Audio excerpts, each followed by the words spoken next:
Yo, what's going on, everybody? Akeem Lawanson here, and in today's Fix of Gaming News, there's a new Avatar: The Last Airbender game coming to consoles.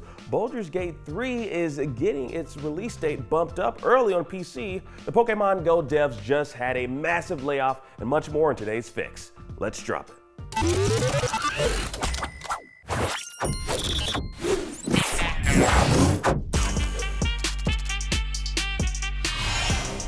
To avoid running into Bethesda's massive space epic Starfield, the devs over at Larian made the smart move of pushing the release date for Baldurs Gate 3 up a month. Originally planned to release on August 31st, fans of the franchise can now expect to play the PC version on August 3rd.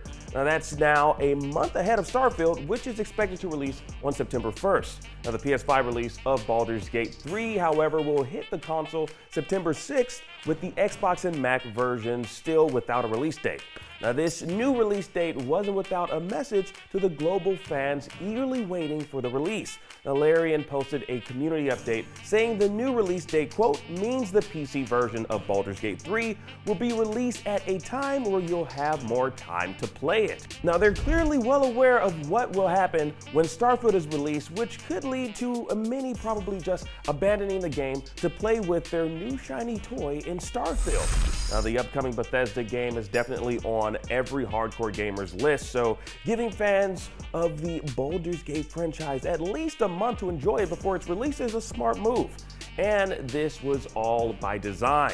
Now the founder and creative director over at Larian told us here at IGN, quote, there's always going to be competition in games coming out at the same time, but we had this PC version we were sitting on, and we were saying there's a window there where players will be able to spend their time playing the games they want to play. They want to play Baldurs Gate 3, they want to play Starfield, they want to play Diablo, they want to play Final Fantasy. And there's only so much time they have in their busy gaming schedules. That's definitely a true statement, as there's so many games releasing, and yet there's not enough time between to really enjoy each of them.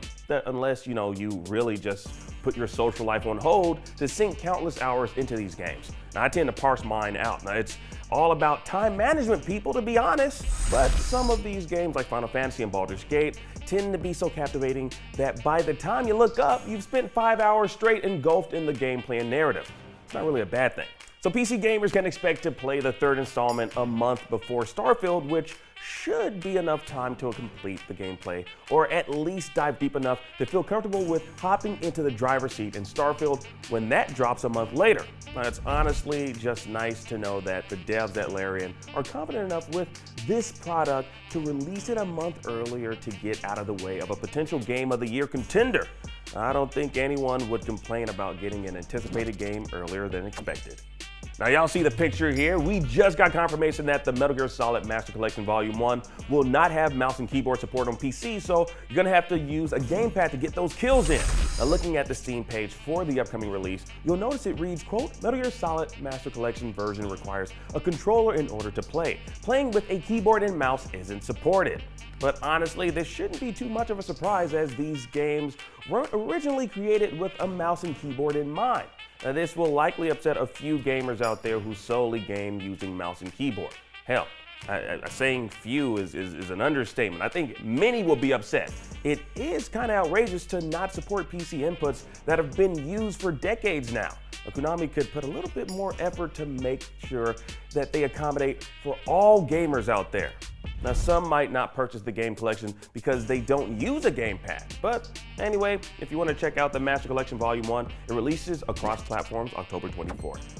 Now, sad news over at Niantic, as it recently laid off 230 employees and canceled that upcoming Marvel World of Heroes mobile game. And if you were playing that basketball mobile game they made, NBA All World, well, that's done. But Pokemon Go will still remain the company's priority.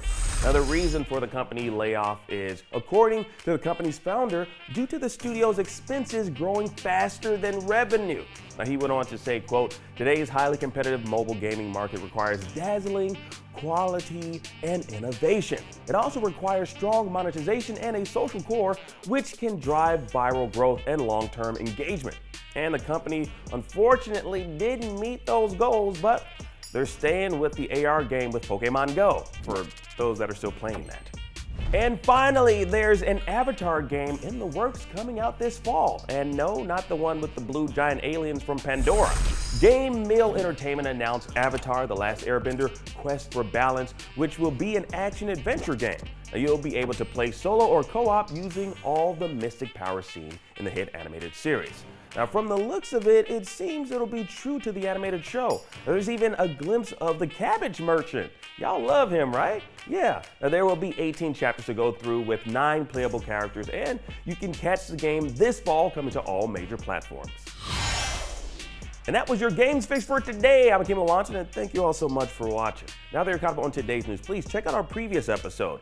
Download the IGN app on all your devices, and for everything else, stick with IGN.